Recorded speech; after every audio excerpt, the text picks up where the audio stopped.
إن الحمد لله نحمده ونستعينه ونستغفره ونؤمن به ونتوكل عليه ونعوذ بالله من شرور أنفسنا ومن سيئات أعمالنا.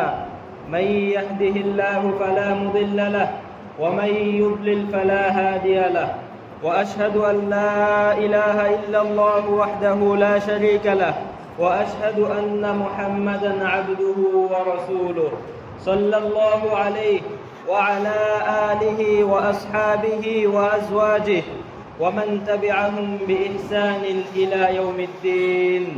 أما بعد، فإن خير الحديث كتاب الله، وخير الهدي هدي محمد صلى الله عليه وسلم، وشر الأمور محدثاتها، وكل محدثة بدعة، وكل بدعة ضلالة، وكل ضلالة في النار. فأعوذ بالله من الشيطان الرجيم. بسم الله الرحمن الرحيم. يا أيها الذين آمنوا اتقوا الله حق تقاته ولا تموتن إلا وأنتم مسلمون.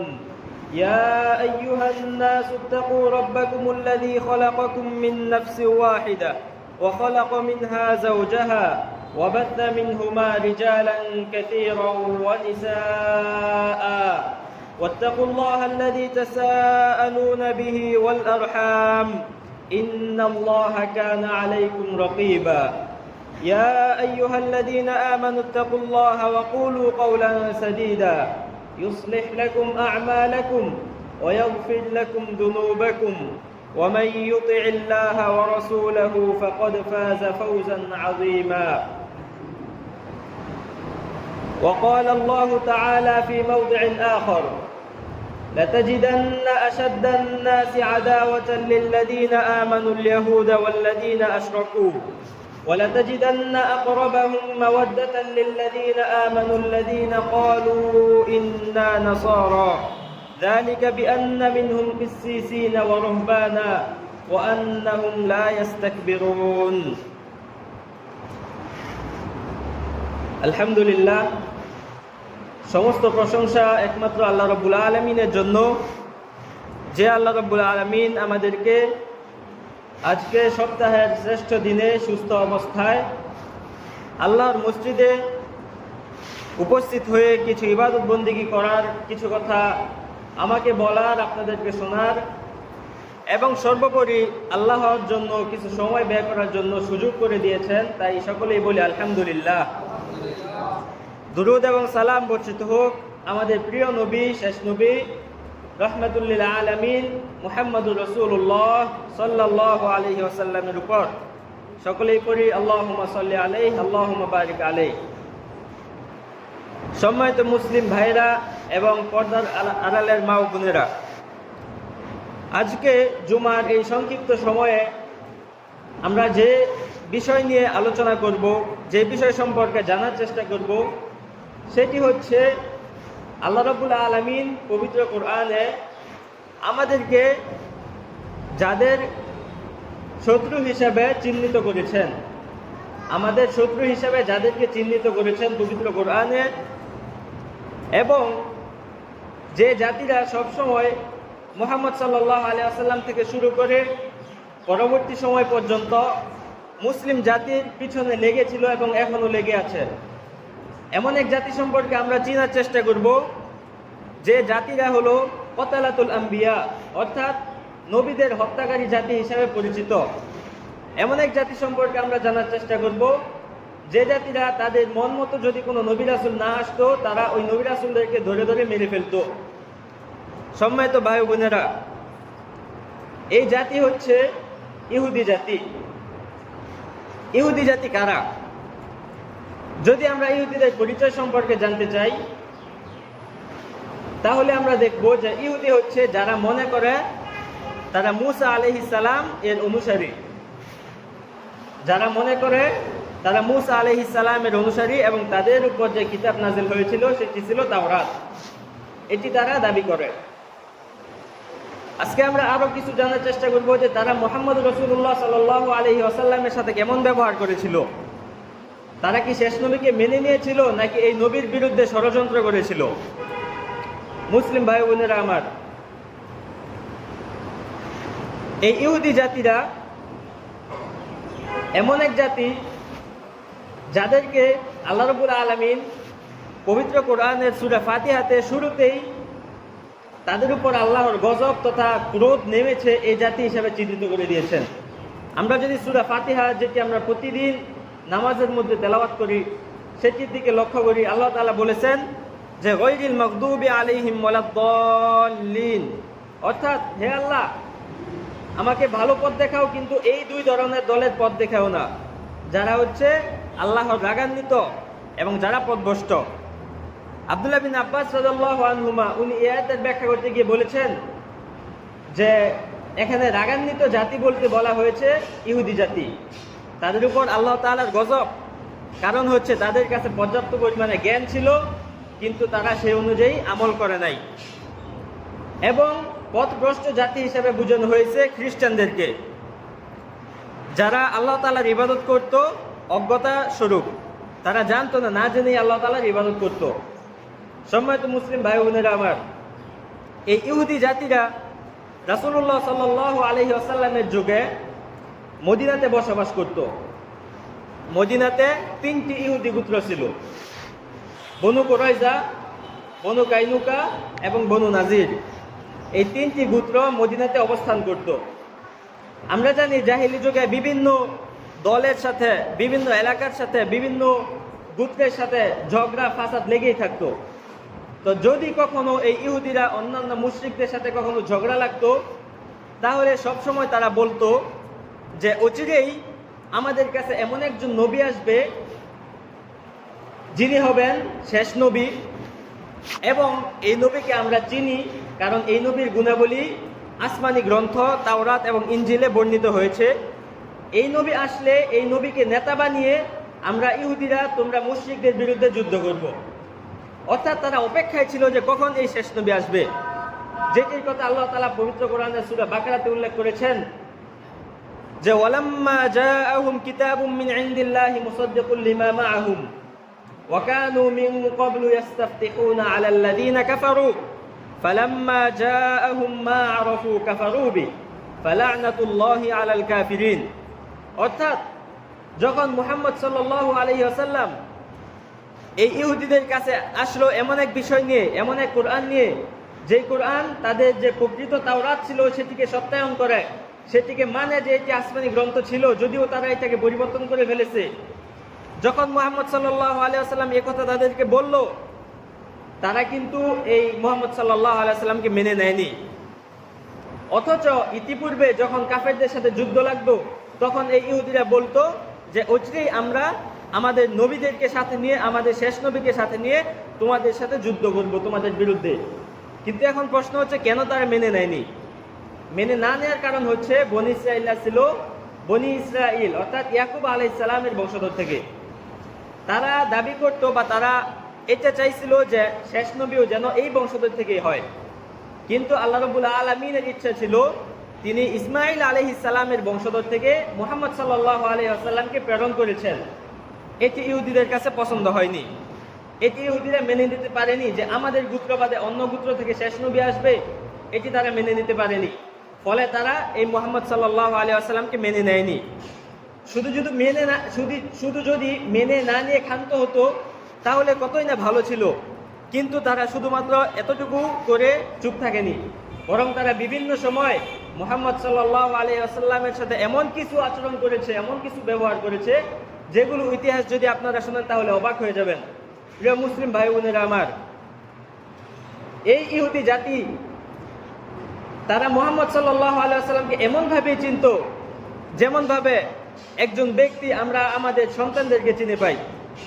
আমাদের সন্তানরা যদি কখনো হারিয়ে যায় রাস্তাঘাটে, বাজারে, বন্দরে বা এলাকাতে, তাহলে যদি সন্তানকে সামনে পায় তাহলে একজন বাবা যেরকমভাবে এই সন্তানকে খুঁজে পেতে কখনো দ্বিতীয়বার চিন্তা করতে হয় না, একইভাবে এই ইহুদিরাও মুহাম্মদ রাসূলুল্লাহ সাল্লাল্লাহু আলাইহি ওয়াসাল্লামকে তাদের ছেলেদের মতো করে চিনত, বরং তার থেকেও বেশি ভালো করে চিনত যে একজন শেষ নবী আসবে, তার আলামত ছিল এই শেষ নবী এই কথা বলবে, এগুলো তারা জানতো, কিন্তু তারা মানেনি। যেটির কথা আল্লাহ রাব্বুল আলামিন সূরা বাকারাতে বলেছেন যে আল্লাযীনা আতাইনাহুমুল কিতাবা ইয়ারিফুনাহু কামা ইয়ারিফুন আবনাআহুম, অর্থাৎ আমি যাদেরকে কিতাব দিয়েছি, এই ইহুদিরা, এই খ্রিস্টানরা, তারা এই মুহাম্মদ সাল্লাল্লাহু আলাইহি ওয়াসাল্লামকে এমনভাবে চিনতো যেরকম ভাবে তারা তাদের ছেলেদেরকে চিনে, কিন্তু তারা ঈমান আনেনি। সম্মানিত মুসলিম ভাই বোনেরা আমার, আজকে সংক্ষিপ্ত হবে ইহুদিদের সাথে রাসূলুল্লাহ সাল্লাল্লাহু আলাইহি ওয়াসাল্লামের 3টি ঘটনা নিয়ে আলোচনা করব। এই ইহুদিরা, আমরা জানি তারা মদিনার অধিবাসী ছিল। রাসূলুল্লাহ সাল্লাল্লাহু আলাইহি ওয়াসাল্লাম যখন মক্কা থেকে হিজরত করে মদিনাতে আসলেন এবং সেখানে ইসলামী রাষ্ট্র প্রতিষ্ঠা করলেন, তখন ওই সময় যারা মুসলিম হয়েছিল মদিনার, তারা কিন্তু সকলেই অপেক্ষায় ছিল যে কখন মুহাম্মদ সাল্লাল্লাহু আলাইহি ওয়াসাল্লাম আসবেন। পুরুষ, নারী, শিশু, বৃদ্ধ সবাই অপেক্ষায় ছিল। মদিনার অধিবাসীরা খেজুর গাছের মধ্যে উঠে দেখতো যে মুহাম্মদ সাল্লাল্লাহু আলাইহি ওয়াসাল্লামকে দেখা যায় কিনা। কিন্তু এই যে ইহুদিরা ছিল, তারা কিন্তু মুহাম্মদ সাল্লাল্লাহু আলাইহি ওয়াসাল্লামকে মেনে নিবে না, এটাই সিদ্ধান্ত নিয়েছিল। তো এদের একটি গোত্র হচ্ছে বনু নাজির, একটি ইহুদি গোত্র। তারা রাসূলুল্লাহ সাল্লাল্লাহু আলাইহি ওয়াসাল্লামের সাথে প্রতিশ্রুতি ভঙ্গ করেছিল। রাসূলুল্লাহ সাল্লাল্লাহু আলাইহি ওয়াসাল্লাম মদিনায় আসার পর এই 3 ইহুদি গোত্রের সাথে চুক্তি করলেন, সন্ধি করলেন যে আমরা মিলেমিশে থাকব। মুসলিমরা, ইহুদিরা পাশাপাশি অবস্থান করতেছি আগে থেকে, এখানে থাকব, কিন্তু একে অপরের বিরুদ্ধে শত্রুতামি করা যাবে না, একে অপরের বিরুদ্ধে অন্যকে সহযোগিতা করা যাবে না, বরং একে অপরকে সহযোগিতা করতে হবে। মুসলিমরা যদি কখনো বিপদে পড়ে তাহলে অবশ্যই ইহুদিদেরকে মুসলিমদের পাশে দাঁড়াতে হবে। যদি কোনো প্রয়োজন হয় সাহায্যের, তাহলে ইহুদিদেরকে অবশ্যই মুসলিমদের পাশে আসতে হবে। এই সন্ধি চুক্তি করেই কিন্তু রাসূলুল্লাহ সাল্লাল্লাহু আলাইহি ওয়াসাল্লাম মদিনার জীবন শুরু করেছিলেন। কিন্তু বছর 2 যেতে না যেতেই ইহুদিরা তাদের ওয়াদা ভঙ্গ করল। কোনো এক ঘটনাক্রমে যখন কয়েকজন মুসলিম কয়েকজন মুশরিকদেরকে মেরে ফেলল, যখন দিয়ত তথা মুক্তিপণ দেওয়ার প্রয়োজন পড়ল, তখন রাসূলুল্লাহ সাল্লাল্লাহু আলাইহি ওয়াসাল্লাম এই ইহুদিদের কাছে গেলেন মুক্তিপণ আদায়ের জন্য, মুক্তিপণের অর্থ গ্রহণ করার জন্য। তিনি এই বনু নাজিরের কাছে গেলেন, কারণ হচ্ছে ইতিপূর্বে চুক্তি হয়েছে যে তোমরা আমাদেরকে অবশ্যই সহযোগিতা করবে যদি এই ধরনের কোনো বিপদে পড়ি।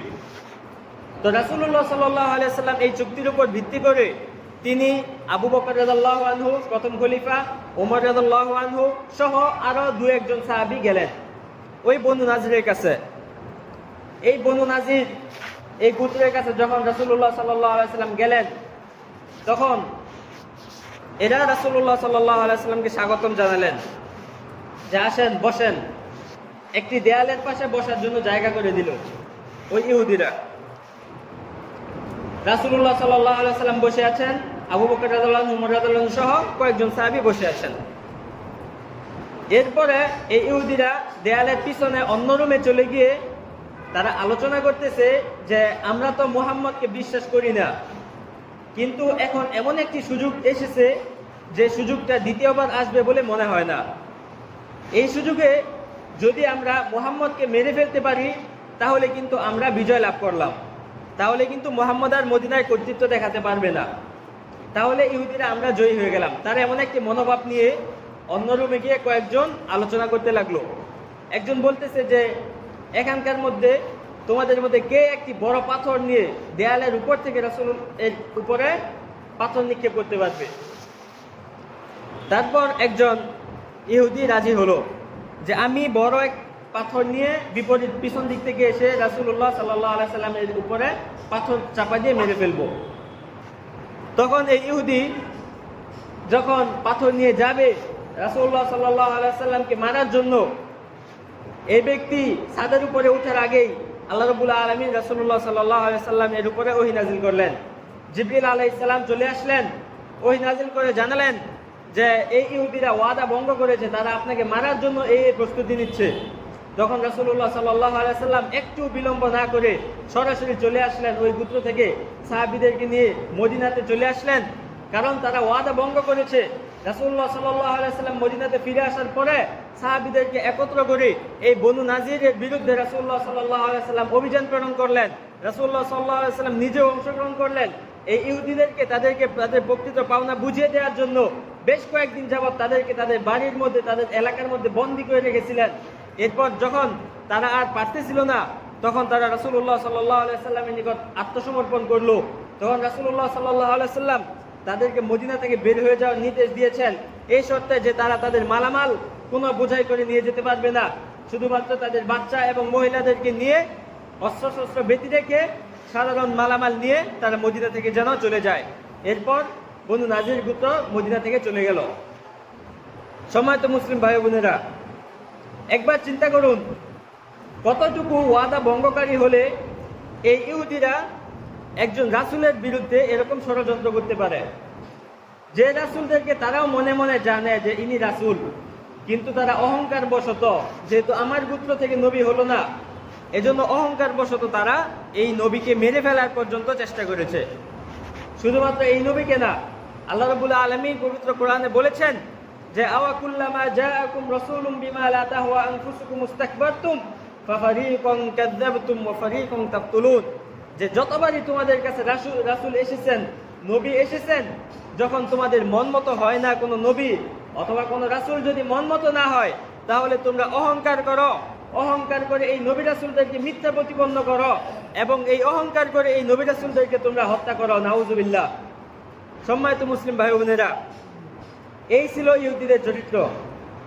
আল ইয়াহুদ খাওয়ানাতুল উহুদ, অর্থাৎ ইহুদিরা হচ্ছে ওয়াদা ভঙ্গকারী জাতি। আসুন এবার জেনে নেই দ্বিতীয় আরেকটি ঘটনা, তারা রাসূলের সাথে কেমন ব্যবহার করেছিল। এখন জানবো আমরা খাইবার যুদ্ধের একটি ঘটনা। খাইবার মদিনা থেকে বেশ কিছু দূরত্বের পথ। রাসূলুল্লাহ সাল্লাল্লাহু আলাইহি ওয়াসাল্লাম যখন খাইবারে অভিযান প্রেরণ করলেন, নিজেও অংশগ্রহণ করলেন, খাইবার যুদ্ধ শেষ হলো, তখন খাইবারের একজন মহিলা জাইনাব বিনতুল হারিস, এ মহিলা রাসূলুল্লাহ সাল্লাল্লাহু আলাইহি ওয়াসাল্লাম সহ বেশ কিছু সাহাবীদেরকে দাওয়াত দিলেন আপ্যায়ন করার জন্য। সে বলতেছে আমরা রাসূলকে এবং সাহাবীদেরকে আপ্যায়ন করব। সে রাসূলুল্লাহ সাল্লাল্লাহু আলাইহি ওয়াসাল্লামের পছন্দের কোন অংশটা সে আগে এটি জেনে রেখেছিল, যে রাসূলকে যদি ছাগল দেয়া হয় তাহলে রাসূল রানের পিস পছন্দ করতেন। এই মহিলা এটি আগে তথ্য সংগ্রহ করেছিল।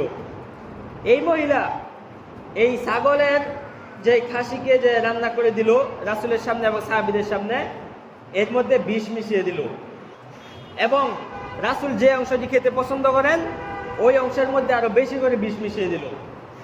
ওই মহিলার একটি ইচ্ছা, যেন এই রাসূল যেন দুনিয়া থেকে বিদায় হয়ে যায়। যেহেতু এত সমস্যা, এত যুদ্ধ, এত ফিতনা ফাসাদ, এই রাসূলকেই দুনিয়া থেকে বিদায় করে দিব। নাউজুবিল্লাহ। এই জাইনাব বিনতুল হারিস, এই ইহুদি মহিলা রাসূলুল্লাহ সাল্লাল্লাহু আলাইহি ওয়াসাল্লাম এবং সাহাবীদের সামনে যখন এই রান্না করা মাংস দিলেন, রাসূলুল্লাহ সাল্লাল্লাহু আলাইহি ওয়াসাল্লাম এবং সাহাবাগণ যখন খাওয়া শুরু করলেন, সাহাবাগণ মাংস চিবাচ্ছেন, রাসূলুল্লাহ সাল্লাল্লাহু আলাইহি ওয়াসাল্লাম মাংস নিলেন, মুখে নিলেন, কামড় দিচ্ছেন, এখনো পর্যন্ত গিলেননি। তখন আল্লাহ রাব্বুল আলামিন ওহীর মাধ্যমে মুহাম্মদ সাল্লাল্লাহু আলাইহি ওয়াসাল্লামকে জানিয়ে দিলেন যে ইন্নাহা লামাসমুমা, যে এই মাংসটা বিষাক্ত মাংস, এখানে যে মাংস পরিবেশন করা হয়েছে এগুলো হচ্ছে বিষাক্ত মাংস। তখন রাসূলুল্লাহ সাল্লাল্লাহু আলাইহি ওয়াসাল্লাম সাথে সাথে মুখ থেকে মাংসের টুকরা বের করে ফেলে দিলেন, সেটি আর গিলেননি। সাহাবীদেরকেও বললেন তোমরাও মাংসের টুকরা মুখ থেকে বের করে ফেলো। সাহাবাগণও মাংস গিলেন নাই। শুধুমাত্র একজন সাহাবী বিশির বিন বারা বিন মারুর, এই সাহাবী অলরেডি মাংস গিলে ফেলেছিলেন। এরপরে রাসূলুল্লাহ সাল্লাল্লাহু আলাইহি ওয়াসাল্লাম যখন ওহীর মাধ্যমে জানতে পারলেন যে এই ছাগলের মধ্যে বিষ মিশানো হয়েছে, ষড়যন্ত্র করা হয়েছে, রাসূলকে হত্যার পরিকল্পনা করা হয়েছে, রাসূলুল্লাহ সাল্লাল্লাহু আলাইহি ওয়াসাল্লাম এই মহিলাকে ডাকলেন যে তুমি কেন এই কাজ করেছো, তুমি কেন এমন বড় একটি ষড়যন্ত্র করেছো। যেখানে মেহমানকে উচিত হচ্ছে আপ্যায়ন করা, না পারলে অন্তত ভালো ব্যবহার করা, সেই জায়গায় মেহমানকে যদি বিষ খাইয়ে মেরে ফেলার চিন্তা করা হয় তাহলে এটা কত ভয়ঙ্কর বিষয়। এরপর রাসূলুল্লাহ সাল্লাল্লাহু আলাইহি সাল্লাম এই মহিলাকে ডাকলেন। মহিলা তার খারাপ কাজের কথা স্বীকার করলো। রাসূলুল্লাহ সাল্লাল্লাহু আলাইহি সাল্লাম এরপর যখন দেখলেন যে সাহাবী শহীদ হয়েছেন, তখন রাসূলুল্লাহ সাল্লাল্লাহু আলাইহি সাল্লাম হত্যার বিনিময়ে হত্যা, এর প্রেক্ষিতে এই মহিলাকে হত্যা করেছেন। মুসলিম ভাই বোনেরা আমার, কতটুকু শত্রুতা থাকলে, কতটুকু হিংসা থাকলে, কি পরিমাণ অহংকার থাকলে শুধুমাত্র পুরুষ নয়, এই ইহুদি মহিলারা পর্যন্ত রাসূলুল্লাহ সাল্লাল্লাহু আলাইহি সাল্লামের বিরুদ্ধে এমন ষড়যন্ত্র করতে পারে। এমন ষড়যন্ত্র, তারা চায় আল্লাহ তাআলার এই আলোকে নিভিয়ে দিতে, তারা চায় ধর্মের আলোকে বন্ধ করে দিতে, কিন্তু তারা জানে না যে আল্লাহ রাব্বুল আলামিন যেটিকে পরিপূর্ণ করতে চান সেটিকে বন্ধ করে রাখার কেউ নাই। আল্লাহ তাআলা যেটিকে ইচ্ছা করেন সেটিকে বাধা দেওয়ার কেউ নাই। আল্লাহ রাব্বুল আলামিন মানুষের জন্য যে ভালো দিতে চান সেই ভালো জিনিসকে আটকে রাখার কেউ নাই। এই মহিলার কি ভয়াবহ ষড়যন্ত্র! এরপর রাসূলুল্লাহ সাল্লাল্লাহু আলাইহি সাল্লাম এই মহিলাকে হত্যা করলেন। সম্মানিত মুসলিম ভাই বোনেরা, রাসূলুল্লাহ সাল্লাল্লাহু আলাইহি সাল্লাম মুখ থেকে চিবিয়ে মাংস ফেলে দিয়েছিলেন ঠিক, কিন্তু শেষ পর্যায়ে এটির যে বিষের যে তীব্র যন্ত্রণা, এটি রাসূলের শরীরের সাথে সাথে প্রতিক্রিয়া করে নাই। আল্লাহ রাব্বুল আলামিন আটকে রেখেছিলেন, বিষ শরীরে প্রবেশ করে নাই ওই সময়, বা ছড়িয়ে পড়ে নাই। কিন্তু মৃত্যুর পূর্বে রাসূলুল্লাহ সাল্লাল্লাহু আলাইহি সাল্লাম তার স্ত্রী আয়েশা রাদিয়াল্লাহু আনহাকে বলতেছেন, যে ঘটনাটি সহিহ বুখারীতে এসেছে, রাসূলুল্লাহ সাল্লাল্লাহু আলাইহি সাল্লাম বলতেছেন, হে আয়েশা, ওই খাইবারের মধ্যে, এই ঘটনা 4-5 বছর পরে রাসূল বলতেছেন, হে আয়েশা, খাইবারের মধ্যে যে আমি এক টুকরা মাংস চিবিয়েছিলাম, ওই মাংসের যে বিষ, ওই বিষ মনে হচ্ছে আমার শরীরে কষ্ট দিচ্ছে আমাকে। এমনকি আমার কাছে মনে হচ্ছে যে পিছনের দিক থেকে একটি রগ আছে যেটি হৃৎপিণ্ডের সাথে মিলিত হয়। রাসূলুল্লাহ সাল্লাল্লাহু আলাইহি সাল্লাম বলতেছেন যে আমার কাছে মনে হচ্ছে যেন আমার এই শিরাটা, এই রগটা যেন ছিন্ন বিচ্ছিন্ন হয়ে যাচ্ছে ওই খাইবারের এই বিষাক্ত মাংস খাওয়ার ফলে। সম্মানিত মুসলিম ভাই বোনেরা, এজন্য আমরা উম্মতে মুহাম্মদী হিসাবে আমরা আল্লাহর কাছে এই সুধারণা করতে পারি যে আল্লাহ রাব্বুল আলামিন মুহাম্মদ সাল্লাল্লাহু আলাইহি ওয়াসাল্লামকে শহীদের মৃত্যু দান করেছেন। আল্লাহ রাব্বুল আলামিন রাসূলুল্লাহ সাল্লাল্লাহু আলাইহি ওয়াসাল্লামের রিসালাত যেন বন্ধ না হয়, এজন্য আল্লাহ তাআলা ওই সময় বিশেষ কার্যক্রম করার ক্ষমতা দেননি। যখন আল্লাহ রাসূলুল্লাহ সাল্লাল্লাহু আলাইহি ওয়াসাল্লাম তার দাওয়াতি কার্যক্রম পরিপূর্ণ করলেন, কোরআন পরিপূর্ণভাবে নাজিল হলো, আল্লাহ রাব্বুল আলামিন আল-ইয়াউমা আকমালতু লাকুম দীনাকুম, বিদায় হজের দিন রাসূলুল্লাহ সাল্লাল্লাহু আলাইহি ওয়াসাল্লাম বললেন যে আজকে তোমাদের জন্য ধর্মকে পরিপূর্ণ করলাম। এরপরে রাসূলুল্লাহ সাল্লাল্লাহু আলাইহি ওয়াসাল্লাম কিন্তু এই বিশের ফলে ইন্তিকাল করেছেন, শহীদ হয়েছেন, শাহাদাতের মর্যাদা লাভ করেছেন। সম্মানিত মুসলিম ভাই বোনেরা আমার, এবার চলুন আরেকটি ঘটনা জেনে নেই ইহুদিদের। এই মুসলিমদের শত্রুদের, তারা রাসূলকে যখন উপর থেকে পাথর ফেলে হত্যা করতে পারলো না, খাসির মধ্যে বিষ মিশিয়ে হত্যা করতে পারলো না, তখন তারা আরো একটি ষড়যন্ত্র আঁকলো। তারা মদিনার বনু জুরাইক, একটি এলাকার নাম, একটি গোত্রের নাম, ওই গোত্রের একজন লোককে টাকা পয়সার লোভ দেখিয়ে, সে ছিল জাদুকর, নাম ছিল লাবিদ বিন আসম। এই লাবিদ বিন আসমকে টাকা পয়সার লোভ দেখিয়ে রাজি করালো যে তুমি মুহাম্মদকে জাদু করবে, এমন জাদু করবে যেন জাদুর ফলে মুহাম্মদ ধীরে ধীরে নিঃশেষ হয়ে যায়। লাবিদ বিন আসম সে রাজি হয়ে গেল, ঠিক আছে আমি এটা করব। এমনকি কিছু কিছু বর্ণনায় পাওয়া যায় যে এই লাবিদ বিন আসম, এই জাদুকর, এই ইহুদি, এই নিকৃষ্ট ইহুদি, সে মুসলিম হওয়ার ভান ধরেছিল যেন রাসূলুল্লাহ সাল্লাল্লাহু আলাইহি সাল্লামের কাছাকাছি যাওয়া যায়, রাসূলের চিরুনি থেকে চুল ইত্যাদি আরো সংগ্রহ করা যায়, যেন জাদুর কাজে ব্যবহার করা যায়। সে মুসলিম দাবি করেছিল কিছুদিন, একেও কিছু কিছু বর্ণনাতে পাওয়া যায়। তো মূল কথা হচ্ছে, সে দীর্ঘ 6 মাস পরিশ্রম করার পরে রাসূলুল্লাহ সাল্লাল্লাহু আলাইহি সাল্লামকে জাদু করলেন। এমন জাদু করলেন যে রাসূলুল্লাহ সাল্লাল্লাহু আলাইহি সাল্লাম বলতেছেন, আয়েশা রাদিয়াল্লাহু আনহা বলতেছেন যে রাসূল একটি খাবার মাত্রই গ্রহণ করলেন, কিন্তু একটু পরেই ভুলে যাচ্ছেন যে খাবার গ্রহণ করেছেন নাকি করে নাই। রাসূল একটি কাজ করলেন, এর কিছুক্ষণ পরেই ভুলে যাচ্ছেন যে এই কাজটি কি আমি করেছি নাকি করি নাই। সম্মানিত মুসল্লিয়ানে কেরাম, এই জাদু রাসূলুল্লাহ সাল্লাল্লাহু আলাইহি সাল্লামের দেহকে দুর্বল করে দিয়েছিল। রাসূলের বিবেককে কিন্তু দুর্বল করতে পারে নাই। ওহী নাযিল হতো সব সময়, কিন্তু রাসূলের দেহকে দুর্বল করে দিয়েছিল। বেশ কিছুদিন যখন এরকম চলতে থাকে, জাদুর প্রতিক্রিয়ায় রাসূলুল্লাহ সাল্লাল্লাহু আলাইহি সাল্লামের সমস্যা হতে থাকে, বেশ কিছুদিন পর আল্লাহ রাব্বুল আলামিন এই ইহুদির ষড়যন্ত্রকে ফাঁস করে দিলেন। ওহী নাযিল করলেন, জিবরিল আলাইহিস সালামকে পাঠালেন, সূরা নাস এবং সূরা ফালাক সহকারে রাসূলুল্লাহ সাল্লাল্লাহু আলাইহি সাল্লামকে ঝাড়ফুঁক করা হলো।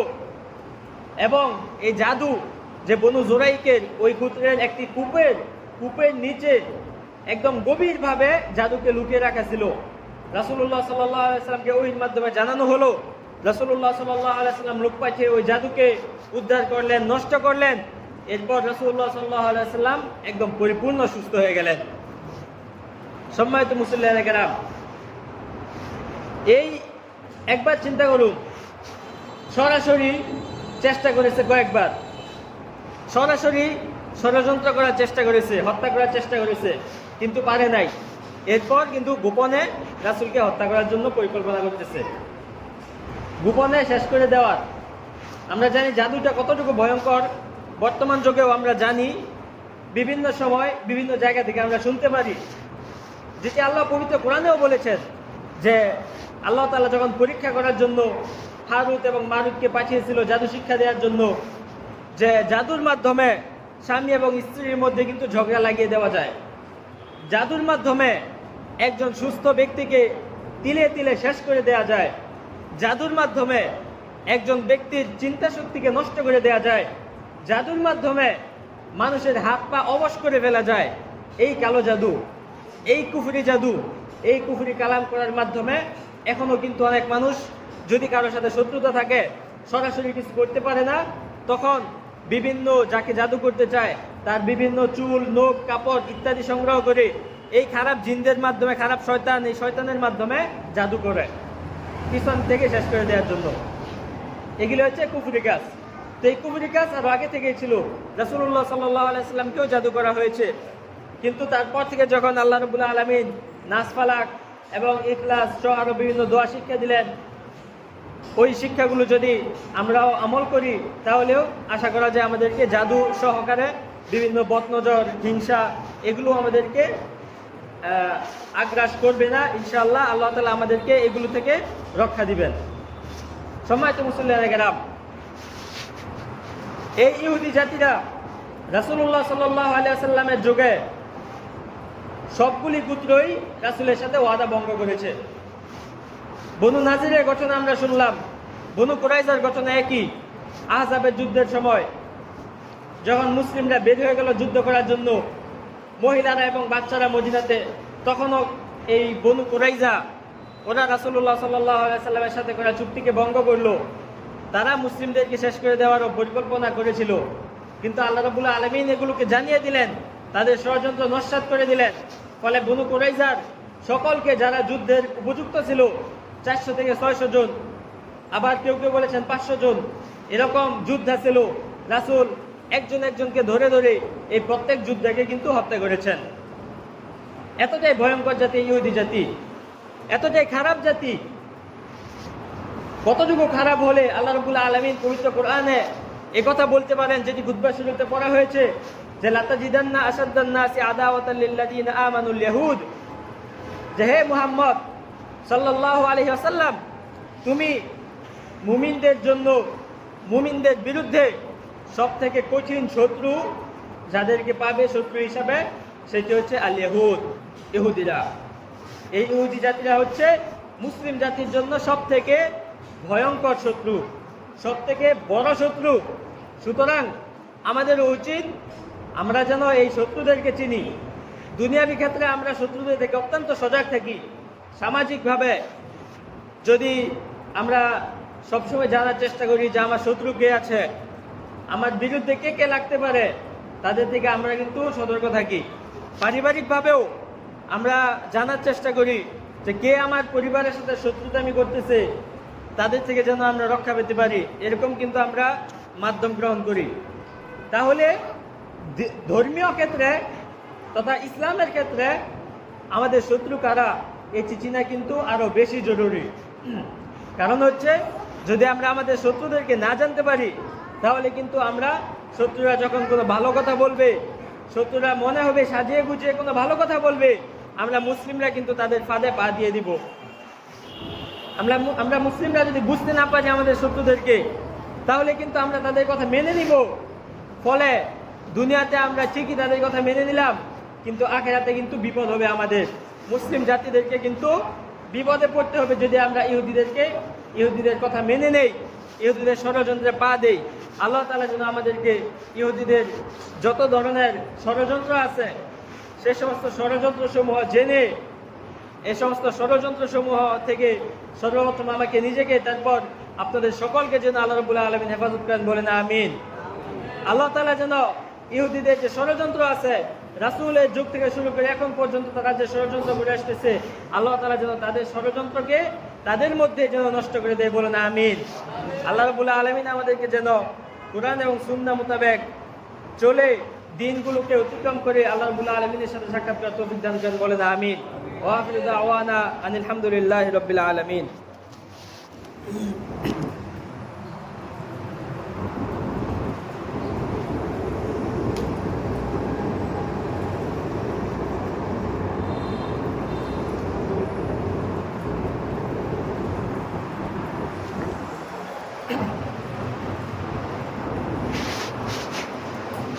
إن الحمد لله والصلاة والسلام على رسول الله وعلى آله وصحبه ومن تبعهم بإحسان إلى يوم الدين أما بعد।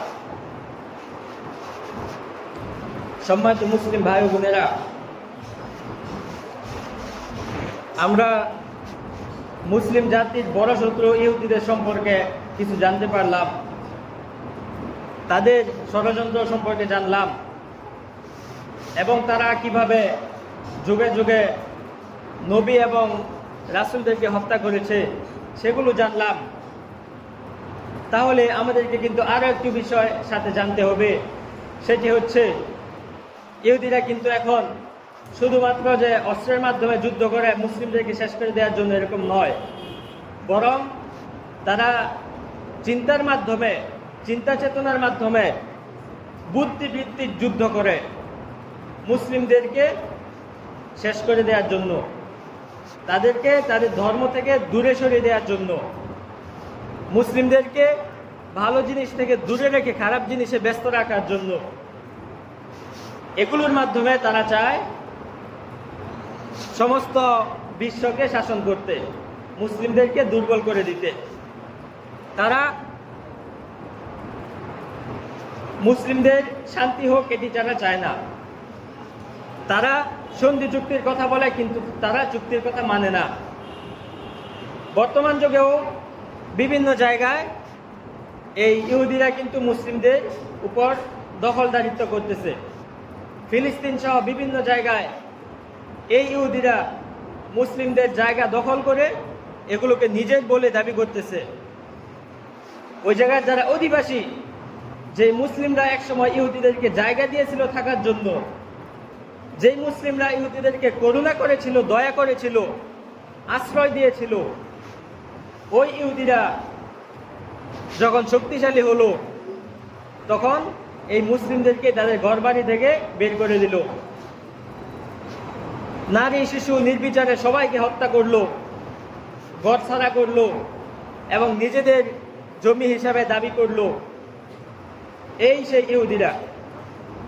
এখনই সময় আমাদের প্রকৃত শত্রুদেরকে চেনার। আমরা যদি শত্রুদেরকে না চিনতে পারি তাহলে কিন্তু তারা আমাদের মধ্যে ঢুকে শেষ করে দিবে। একটি হাদিস বলে শেষ করব। হুযায়ফা বিন ইয়ামান রাদিয়াল্লাহু আনহু সাহাবীদের মধ্যে সকলেই কল্যাণ সম্পর্কে প্রশ্ন করতেন, হে আল্লাহর রাসূল, এই কাজ করলে কি হবে, এই কাজের ফজিলত কি, কিভাবে আরো ভালো কাজ করতে পারি। কিন্তু হুযায়ফা বিন ইয়ামান রাদিয়াল্লাহু আনহু উনি প্রশ্ন করতেন খারাপ সম্পর্কে, হে আল্লাহর রাসূল, ফিতনা সম্পর্কে বলেন, পরীক্ষা সম্পর্কে বলেন। কারণ উনি বলতেছেন যে যদি খারাপ সম্পর্কে না জানা যায় তাহলে কিন্তু খারাপ থেকে বেঁচে থাকা যাবে না। বলা হয় যে কিভাবে তুমি এমন জিনিস থেকে বেঁচে থাকবে যেটি তুমি জানোই না। এজন্য খারাপ সম্পর্কে জানতে হবে যেন আমরা খারাপ থেকে বেঁচে থাকতে পারি। সম্মানিত মুসল্লিরা, আমরা দোয়া করব আল্লাহ তাআলা যেন আমাদেরকে তাদের সমস্ত ধরনের কাইদ তথা ষড়যন্ত্র থেকে রক্ষা করে দেন, বলেন আমিন। আল্লাহ তাআলা যেন আমাদেরকে সুস্থভাবে জীবন যাপন করার তৌফিক দান করেন, বলেন আমিন।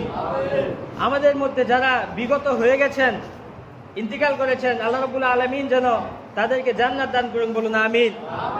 আমাদের মধ্যে যারা অসুস্থ রয়েছেন, আল্লাহ রাব্বুল আলামিন যেন ছোট বড় সমস্ত অসুস্থতা দূর করে সকলকে পরিপূর্ণ সুস্থতা দান করেন, বলেন আমিন।